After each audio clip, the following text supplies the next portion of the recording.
here with Country Camper. Today we're going to be going over the Polar 7 Series Norcold refrigerators. We're just going to be going over the basics of turning it on, adjusting the temperatures, and simple maintenance that you guys should be keeping up with. So right now the refrigerator is off. To turn it on, you're just going to put your thumb on that button. That green light's going to come on, and then you know you're fired up. With this being a fully automatic refrigerator, if you were to plug into your shore power, it's going to automatically kick over to 120 volts.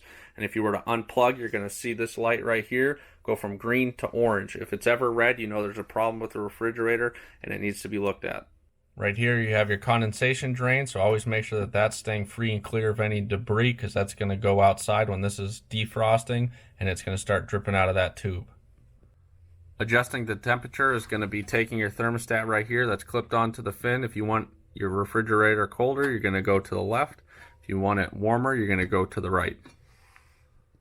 One of the bigger things for cooling on this refrigerator is going to be the airflow. You really want to make sure you're not overdoing it when you're filling it up. Try and work yourselves from the door to the bottom all the way up to the top. The airflow in the top by the fins is going to be key on cooling. So here's what the back of your fridge looks like. That white hose in the back is going to be your condensation drain. Make sure that that's never clogged. You have your propane system right here, so your gas line's feeding in to your gas chamber. 120 volt plug, circuit board right here. Key to all this is just keeping it look as clean as possible. You don't want any spider webs kicking around over here. You don't want it clogged, because that's where problems can arise.